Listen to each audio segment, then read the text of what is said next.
I'm Shoestring Jane. Welcome back to my channel where I talk about all things thrifty, frugal and money saving, plus a few random things like this.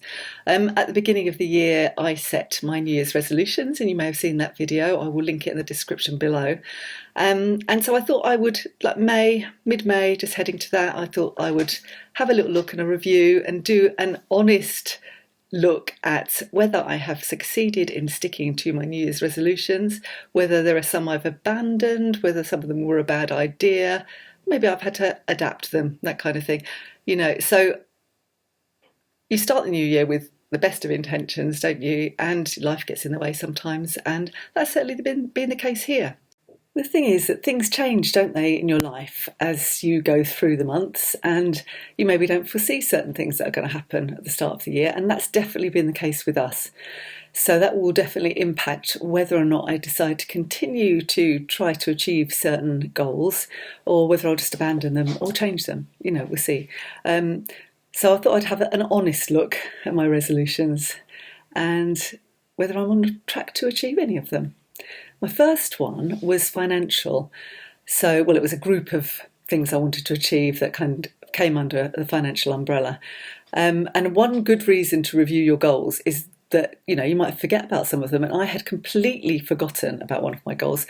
So I decided I wanted to redo my will. I had done it a long time ago, possibly 10 years ago, and hadn't really looked at it since and hadn't reviewed it. And I think the pandemic made me think, this is really important. You've got to sort your will out. You never know what's going to happen, and I want things to be tidy for other people should anything happen to me. So I got my will out, I got the file out with my will and everything in it, stuck it in my office, and everything got piled on top of it. And I looked recently and realised it was there and thought, well, I have not done this. I haven't even looked at it yet. So that is something I really do want to do. So that is going to go on my list for this week. I need to have a look at that. Another big thing that we wanted to do, it wasn't that big, but it was big for us, was to redo our kitchen. I was planning to put away maybe £120 a month to save at least £1,000 by the end of the year so that we could redo the kitchen. We'd still be doing it on a budget because you can spend thousands and thousands. You could easily spend 10 grand doing a kitchen. But because we planned to move at some point during 2023, we just wanted to tart it up a bit. We just wanted to look a bit better. So my plan was just to save some money so that we had that when we came to do it. And I have done that. So I have been saving the money. So that's really good. However, this week, or in the past couple of weeks, I have mentioned it in a previous vlog, things have changed. We have decided we're going to move sooner than that. So we've had a few estate agents in this week, and they've all said the same thing. The market is very buoyant, and the things that we were planning to do in order to make our house a more attractive prospect to potential buyers were probably not worth doing. So they said most people will come in and they'll want to rip the kitchen out and start again. So if you spend money maybe replacing all of the kitchen cabinet doors, which is what we're going to do, you won't get the money back. It probably won't make a difference to anybody anyway. At the moment, the market is moving so fast. People, if they find a nice house, they just want it. They'll jump in and they'll want to buy it. So it won't put them off that you haven't done that. And the same with the bathrooms, okay, but it's nothing special. It could have been tarted up as well. Wasn't one of my resolutions, particularly for this year. The other thing I planned to do this year and save the money for was the hall carpet, the hall and stairs. We had redone the decoration. We'd kind of painted it all and tarted it up and made it look nice, but not bothered to change the carpet because at that point Archie was still chewing. The cats wreck carpet as well. They just do like to get the claws in it and use it as a scratching post. So we were planning to do that, but again the estate agents all said don't bother. It won't worry people. So we're not going to do that either. And so if we are going to move, we are going to need money for removal expenses, which could be about 10 grand.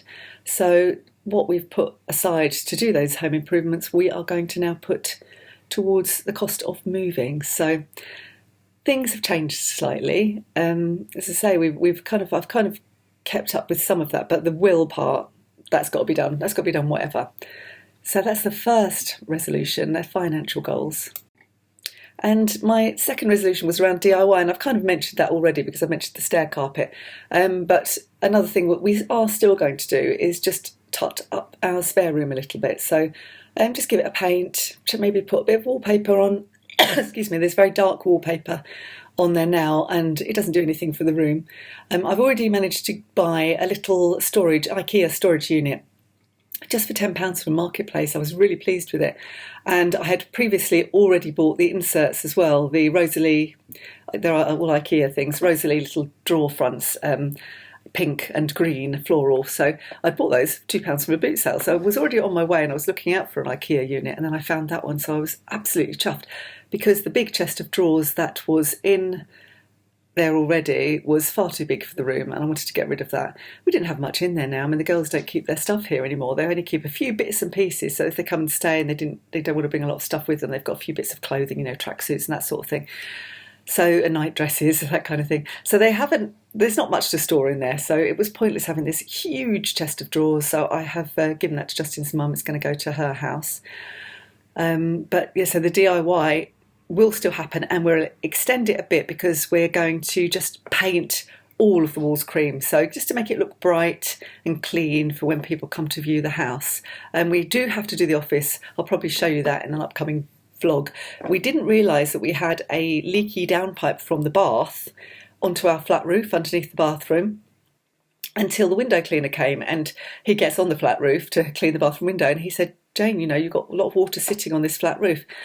And that explained a lot, because we'd been getting damp in that room and we couldn't work out why we were getting a bit of damp on the ceiling over the winter. And that was clearly why. It was probably going for quite a while, all over the winter, and we hadn't noticed.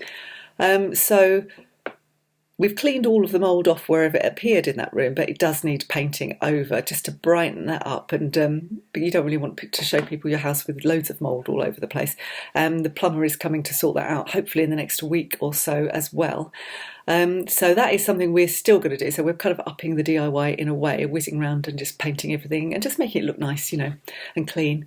We might have an open day, so if you've got lots of people traipsing around, you don't want them all looking at how grubby your walls are. The other thing I was looking at in terms of my resolutions was my health. So I started the year feeling okay, really. I was a bit tired from fibromyalgia, but I didn't feel that bad. I've been doing quite a lot of exercise, but there were things I wanted to do to improve my health further. And in actual fact, I think it's taken a downturn this year. First of all, you may know if you've been watching my vlogs of me coughing and spluttering all the way through them. I got COVID about 4 weeks ago now, and I haven't really recovered from it. I am absolutely exhausted. I still feel tired. I've still got a cough, and I am still kind of wheezy and a bit kind of sinusy as well.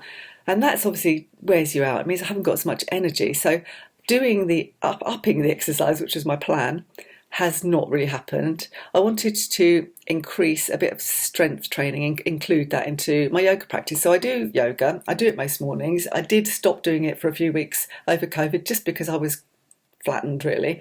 But I've started doing it just very gently since then. I'm not doing what I was doing before, but I'm trying to do it every day. It keeps my fibro aches and pains, especially around my shoulders, at bay. So it's really important that I do keep up with that. But it doesn't make me strong. And I wanted to include some kind of weights, and maybe not as part of the yoga, but after the yoga session, do some things with some small weights that I've got. I've got some that you can strap on your arms and your legs that I can do when I'm doing yoga, and I've got some that you can just hold on to. I did do that at the beginning of the year. It did gradually phase out because if they're not in front of me, I forget to use them. And then when I had COVID, I wasn't doing anything at all, so there was no way I was going to include that. I don't even feel like I can bring that in now because I do feel very tired and weak. I do a couple of walks a day with the dog, and I'm still doing that, but even those are taking it out of me, and I find I'm not going as far as I would normally with him. So I think I can't do much about this at the moment. I need to kind of get over it, get the virus out of my system, and then start in earnest. But you still got to just do it gently, haven't you? So I'm trying to keep up with things. I don't feel like I've had a good start to the year, really, health-wise. I also then got diagnosed, I think you may have seen in my last vlog, with hyperthyroidism. So I've been on some medications for that for a couple of weeks now. It's definitely made an impact. It's made a positive impact. So I'm hoping it can take up to 3 months, apparently, for you to start to feel normal again. So I'm hoping that will help as well. And then I can focus on kind of getting, toning up and getting a bit fitter.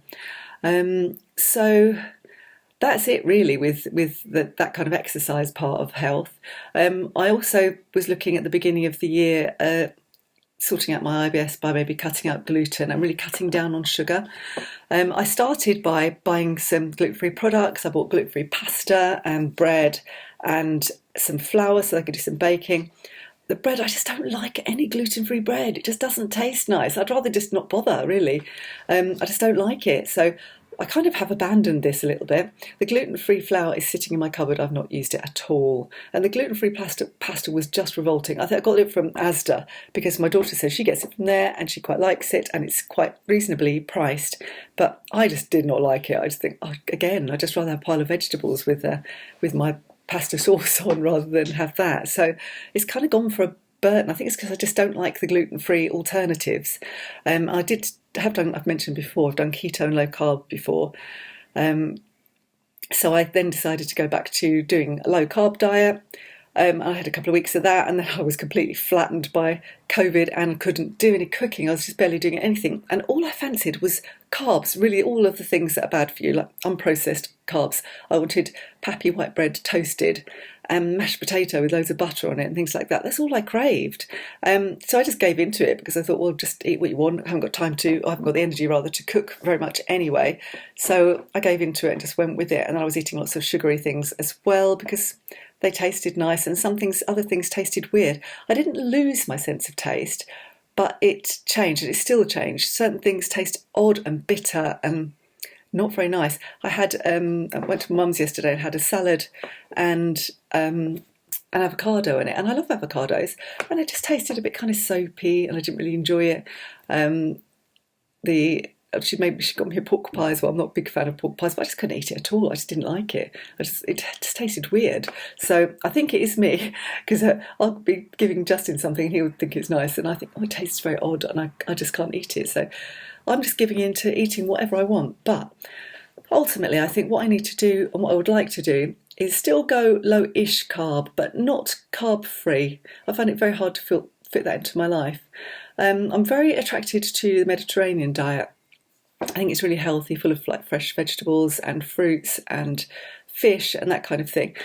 So I think I'm going to go that way. I think that's the way to go. It's good for both of us and we can both enjoy that. Justin didn't like all the kind of high fat things that came with keto, and he likes a nice bit of bread. But I think the bread needs to be wholemeal and seedy and that kind of thing rather than white pappy bread. So we're not buying a lot of that anymore. So it's kind of all gone a bit Pete Tong with the health. But I really feel, because I haven't felt great for a few months now, I really am determined to get myself feeling a bit better. So I'm going to be working on that. And one of my New Year's resolutions was around our very much loved dog Archie. I mean, he's a lovely dog. He's a cockapoo, and he's the nicest character, nicest temperament you could ever want, really, in a dog. And he's very loving, but he has terrible separation anxiety, and this was something we really wanted to get on top of at the beginning of the year. My plan was to just leave the house 5 minutes at a time, leave him by himself, and just gradually increase it. It doesn't really work because life gets in the way. Some days I'm really working, I've got so much work to do, and going out for 10 minutes to sit around the corner in the car just isn't really practical. I'm working to a deadline. We do leave him to go to the post office and just to pop round to the shop, but he's really only on his own for 10-15 minutes and he barks the entire time. So we've achieved nothing with that, really. He is staying with a lot more other people because we do want to go out sometimes. We want to go out in the evening occasionally. Luckily, he loves the whole family. Justin has a brother and a sister and, of course, his mum locally. We have our lodger. He knows her very well. When my daughters are around, we have them as well. And he will happily stay with any of them because they're part of his pack. So he'll happily do that. But as for just leaving him by himself for any length of time, we haven't cracked it at all. I've actually, because I was reviewing this and thinking, we're not getting on top of this, and we really have kind of let it slide again. And if we move house, we might not have such tolerant neighbours. I mean, our neighbours next door are lovely, and we've got quite thick walls, so I don't think it bothers them that much anyway. So if we do leave him, and they know we're not going to leave him long to bark, but if we have new neighbours when we move house, they may be less understanding, have a silly dog that's barking all the time whenever you want to go to Lidl or whatever. So we need to crack it.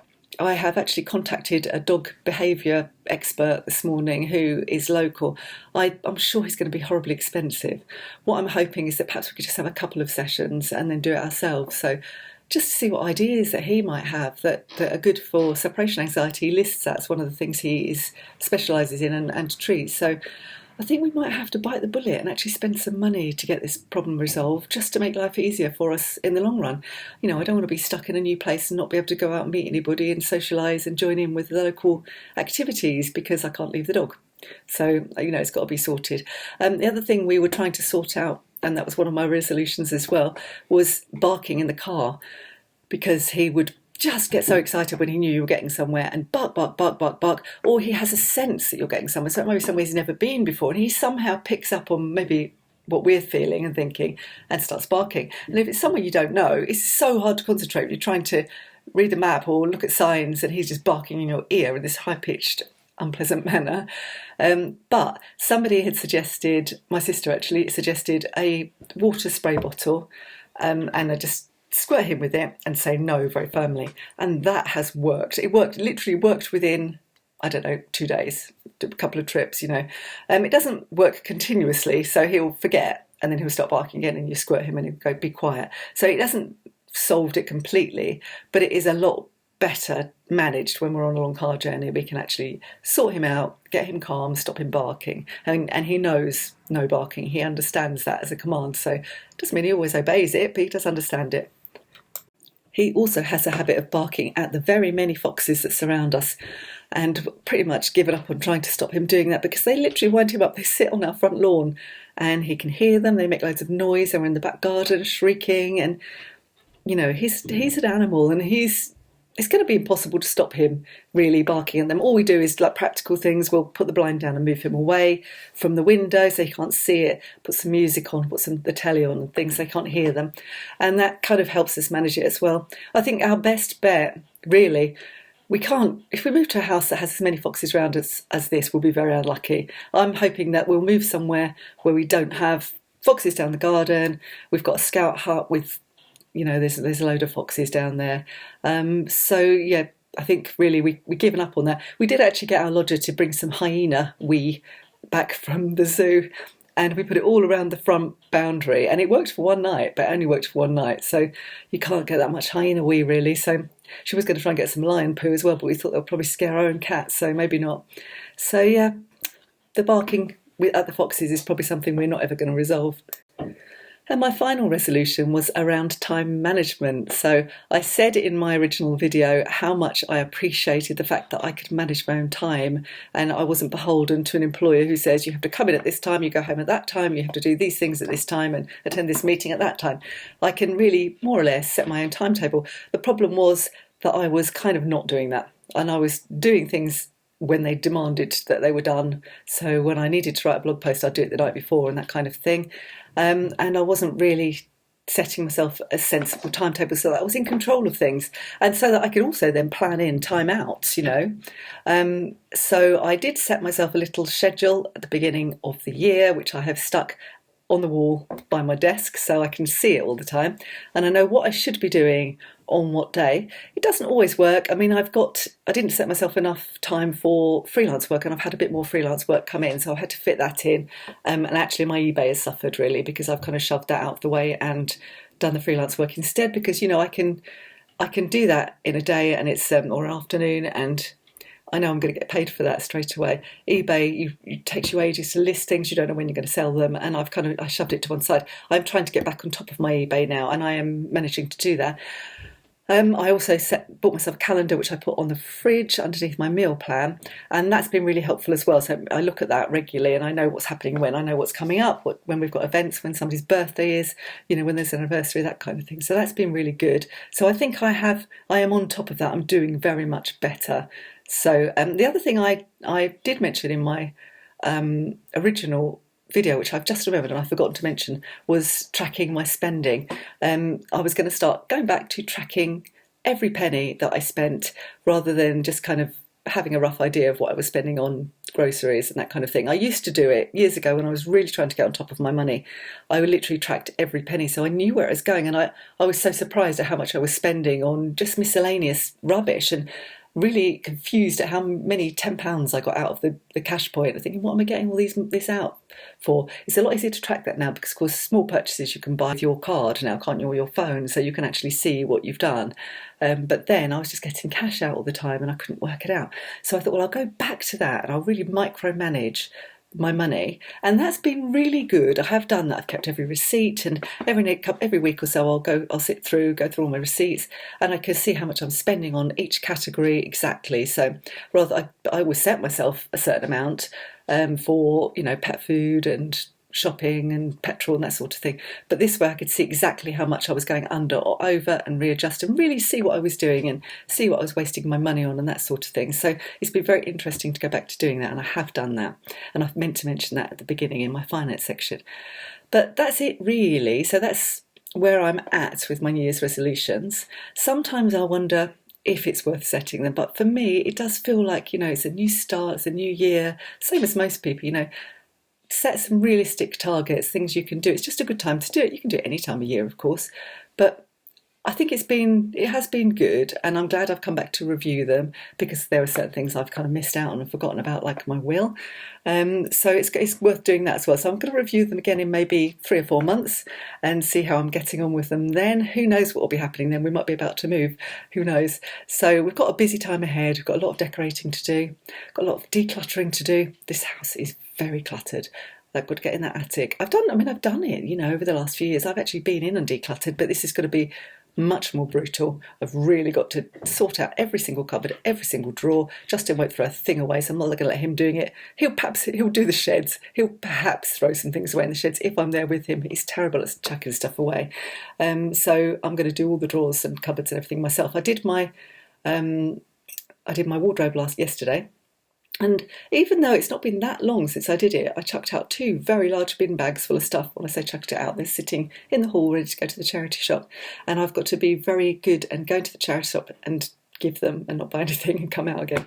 So anyway, so did you make some New Year's resolutions, and have you reviewed them, and how are yours going? Are you sticking with them? Have you changed them? As I say, life gets in the way, doesn't it, sometimes? So we don't always follow what our intentions were at the beginning of the year. I'm going to really crack on with mine now. I'm going to go and have a look at my will and get on with that. And I hope you're doing all right with yours. So if you enjoyed this video, please do give me a thumbs up, and don't forget to subscribe if you haven't already. I try to publish videos every Wednesday and every Sunday, usually on a kind of frugal theme, sometimes on a random theme like this one. And well, hopefully you'll enjoy them. Anyway, I'll see you next time. Bye for now.